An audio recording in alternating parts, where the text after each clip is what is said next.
Thanks for joining us this week on the show. This week, it's just you and I, my friend, as I talk a little bit about my experience on the Camino de Santiago, a pilgrim's perspective.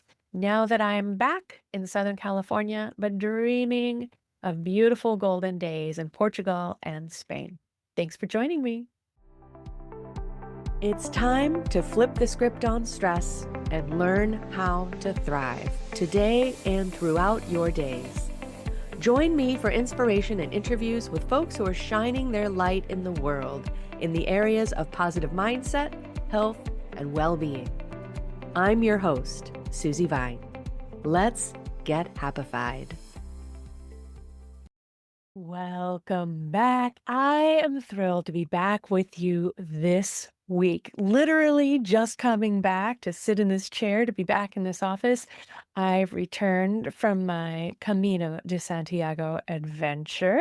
Shared a great podcast episode in the interim. I love how it works out that the right things come up in the right time, but I hope you enjoyed my conversation with Johan de Pratra. He had a wonderful perspective on how the choices that we make shape our lives. We're very aware of the big choices when they come along, but we might miss how the little choices or the little nudges encourage us to take some adventures that we might otherwise have missed and could have a huge impact on the way that our life takes shape. If you missed that episode, I hope you will go back and catch it. But today I wanted to share a little bit about my Camino, my experience on the road, on the way as a pilgrim. If you follow me on social media, I'm on Instagram, YouTube, now TikTok at 3x less stress. And I shared a little bit about how I see my journey. In Instagram, I've been sharing my Camino insights at susie.vine. So you can find me there. I'll share a link so that's easier for you to track back. But I thought it was important to make a disclaimer. And so I'll go ahead and do that on this episode that I was a Champagne pilgrim. There's a difference. And I had called it before a true pilgrim. I think I'm going to change that terminology to a classic pilgrim. A classical pilgrim is one who made this journey. The Camino de Santiago dates all the way back actually to about 4450 AD. But the first pilgrim, the first person who traveled to Santiago de Compostela to visit the remains of the Apostle James, according to the story, was in 900 BC. So literally for 1100 years, people have been walking to make their way to Santiago de Compostela. Santiago is to Christians, specifically to Catholics, what Mecca is to Muslims. And so it's a very important journey. Not everyone does it for religious reasons. I wouldn't say that I did it for religious reasons myself. In fact, I did it because I was invited. It was not something that was ever on my radar before I went, but I am so thrilled and so grateful that I was invited. And I do believe that there's a big hand present in divine timing. It is the journey that I was meant to make at this time in my life, to review, to get clear on some things. And that's what I'm here to share with you today.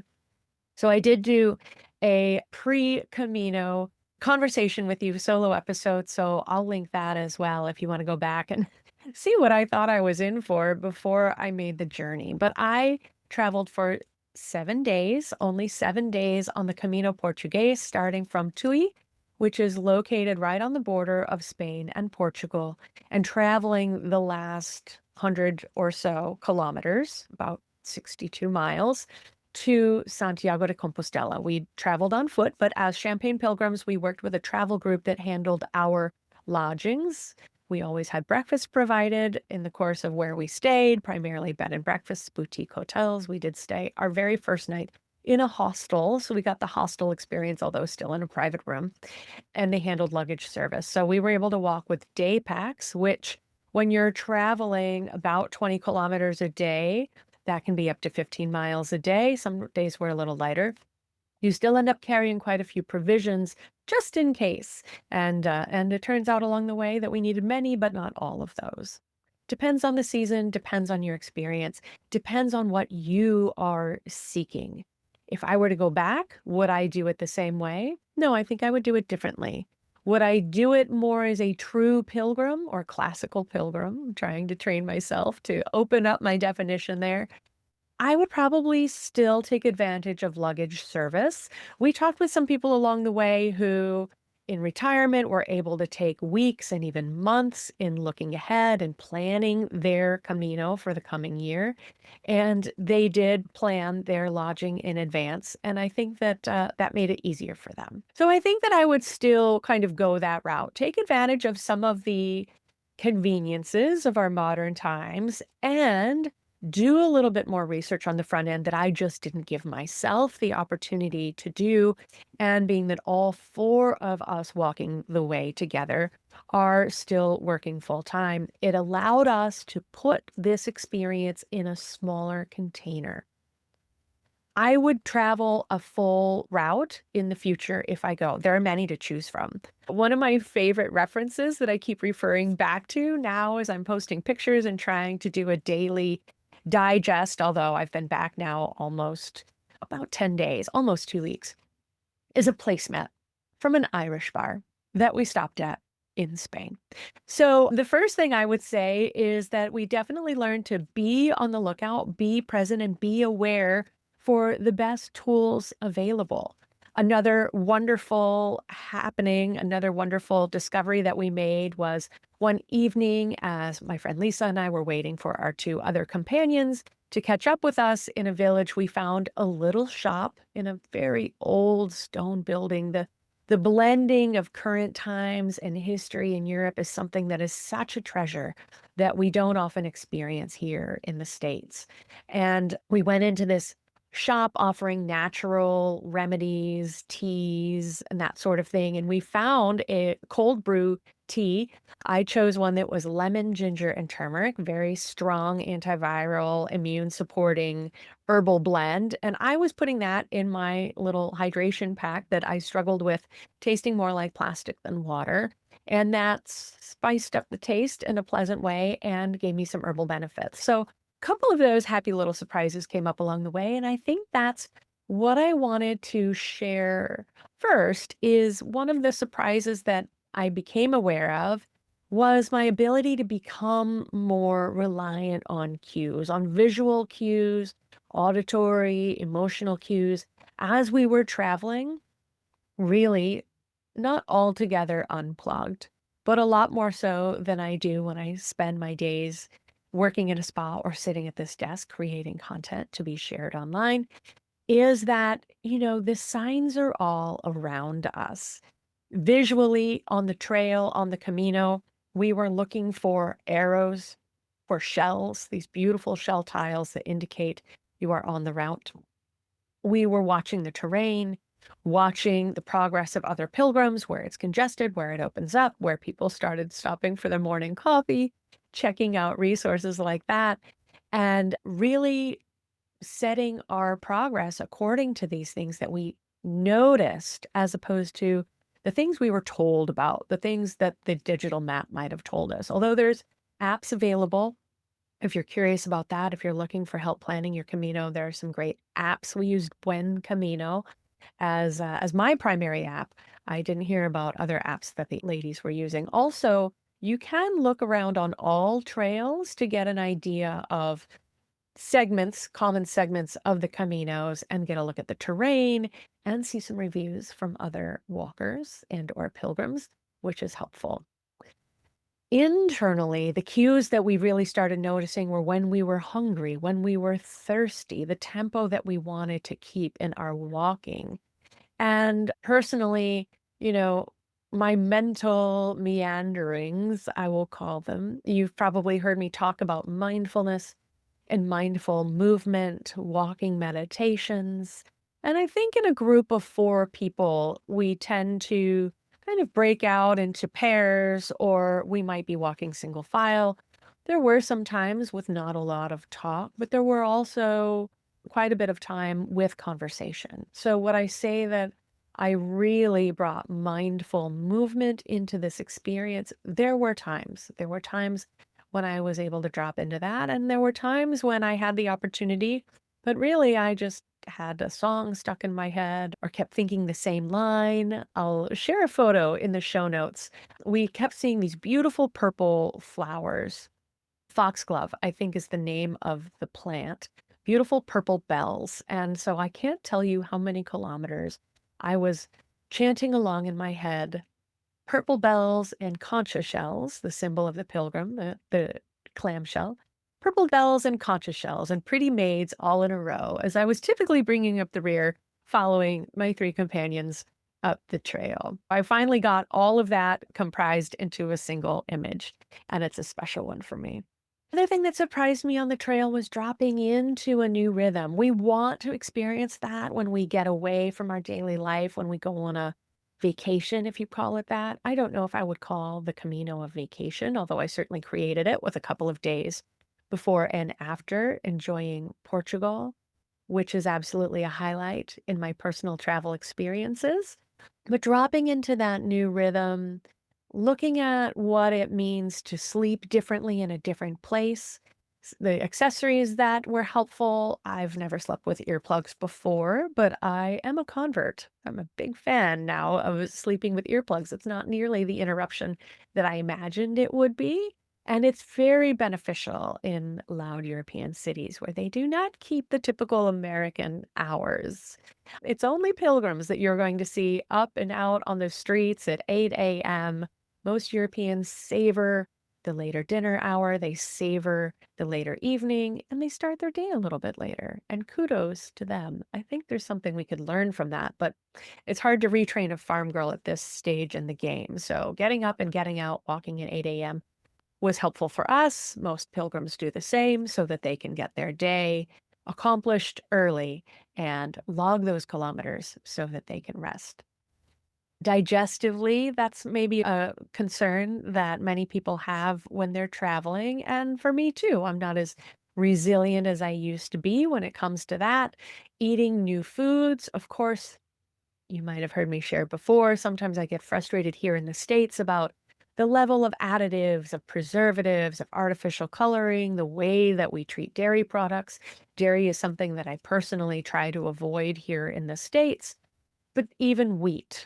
Wheat is one of the things that I try very hard to only consume organic wheat because of the way it is processed in our standard agricultural habits at this point in time. I hope that will change.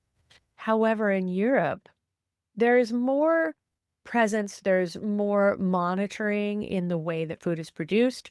There's less preservatives, there's less chemical treatment in the production of dairy and of wheat. There aren't the same pesticide use and that sort of thing. And so people who tend to be sensitive here in the States often experience relief when they travel. I wouldn't say I had relief across the board. I'm still getting things tuned in on what I'm noticing I have sensitivities to, and I'm hoping that changes because I do miss my dairy products. However, on the whole, being present to dining what is available. We were primarily in a coastal area, and being able to have such fresh, beautifully harvested or cultivated seafood. We saw large eucalyptus rafts where they harvest mussels, which is something we do here in Carlsbad as well. We have a little bit of mussel collection or harvesting here, a farm.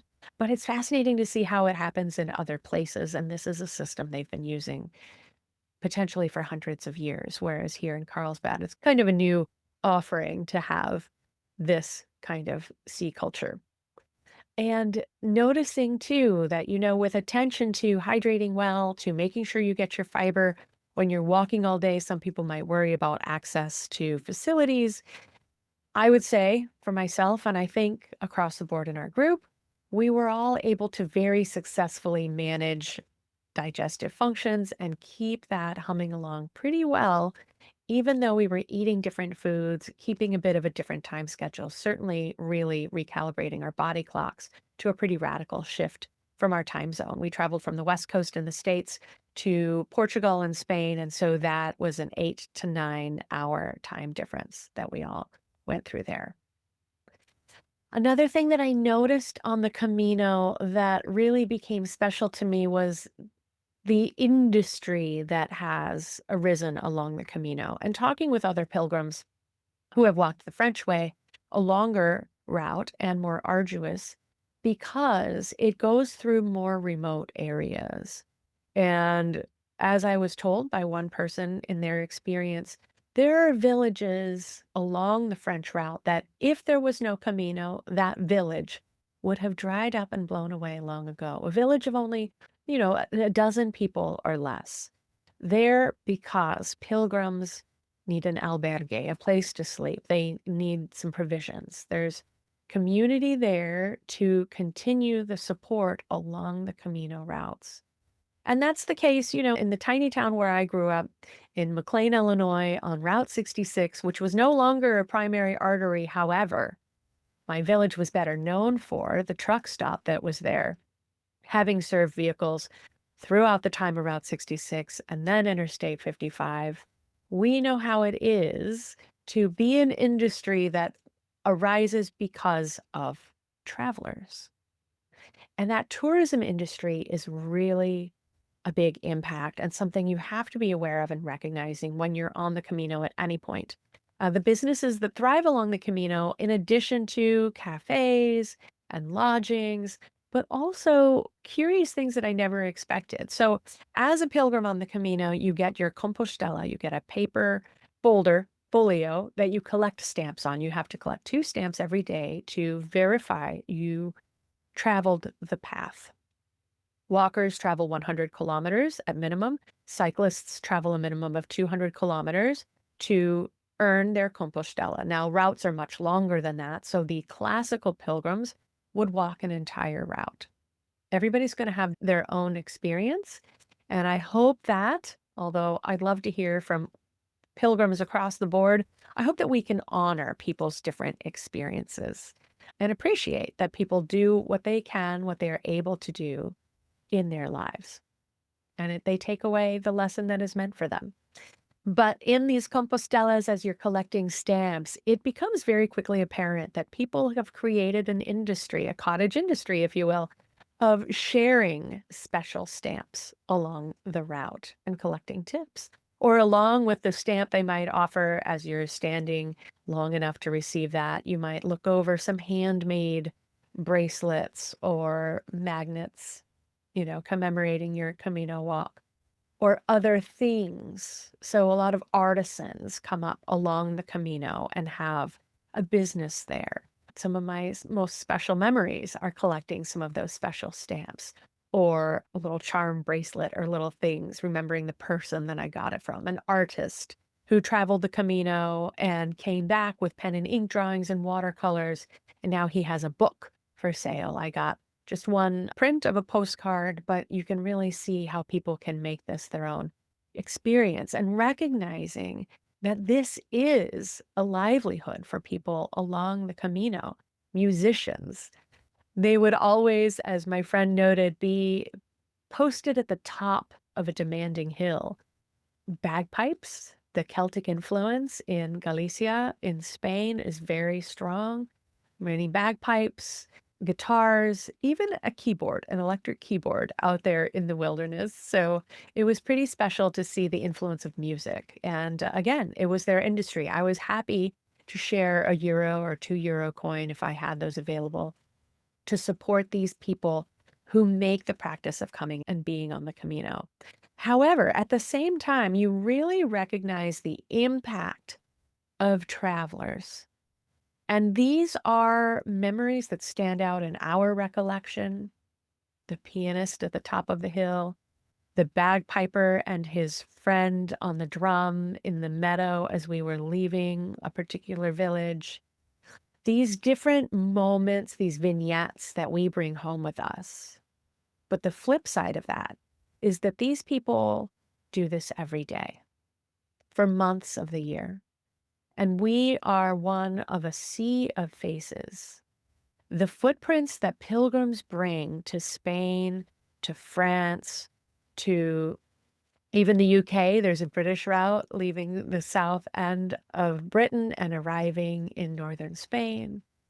all of these footsteps, and now as walking travel is becoming such an insta-famous, desirable activity in England, in Italy, in Vermont, in Iceland, in Norway, I'm seeing these pop up everywhere now that the algorithm knows that I'm interested.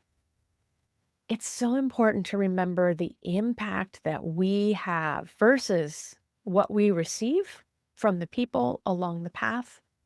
When we compound our impact by hundreds of people a day, thousands of people a month, thousands of people a year, up into millions over the course of every year, traveling through Spain and these different places, it's so important to take that import with us, to recognize the value of that, to take responsibility for the way that we show up and try to encourage other travelers and pilgrims to also tread gently in these places.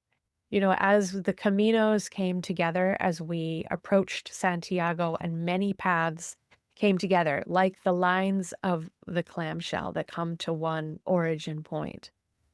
The last day of the Camino, we were walking in a throng of dozens and then hundreds of people, and I would notice the people of Santiago leaving a business and unable to cross the street to get to their car because the throngs of pilgrims would be so intense.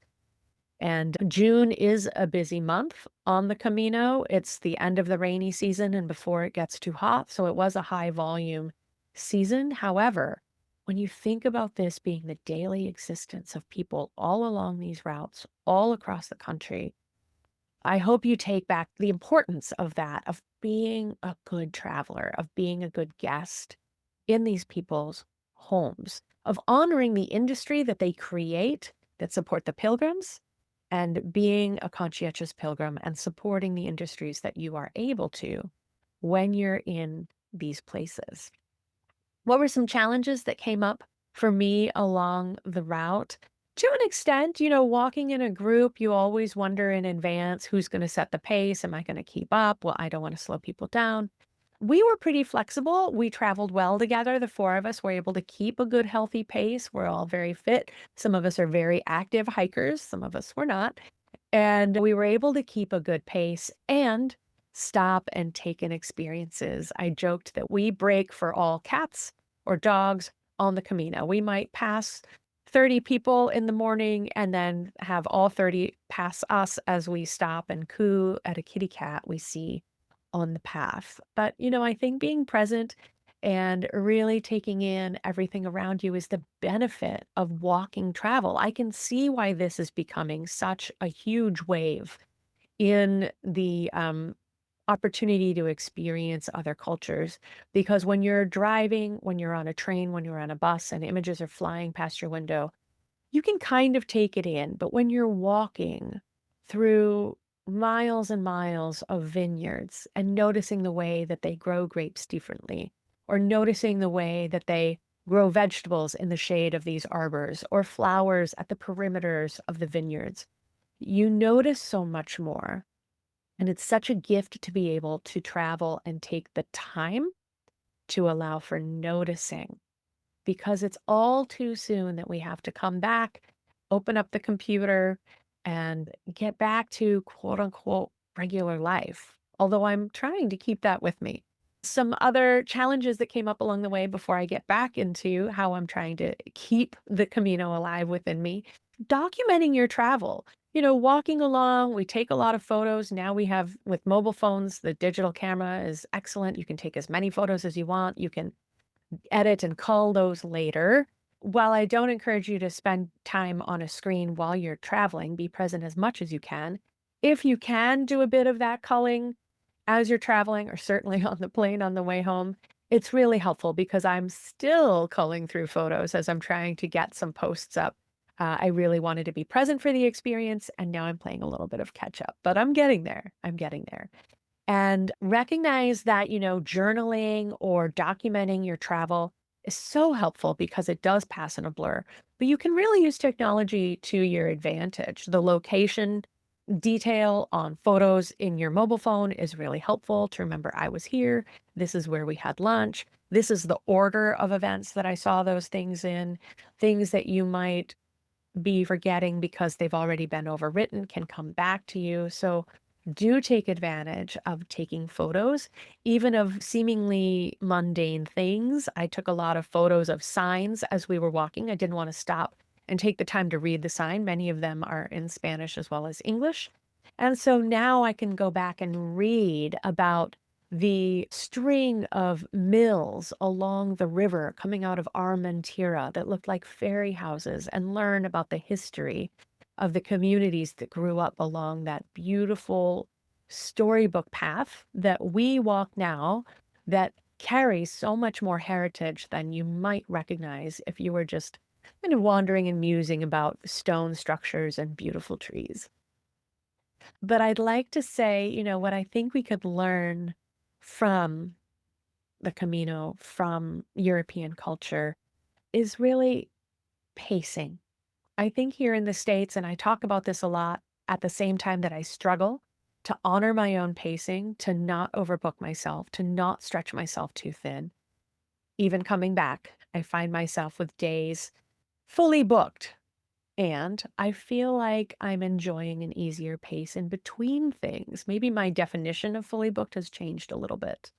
And I think that the presence that Europeans have is really something we can learn a lot from.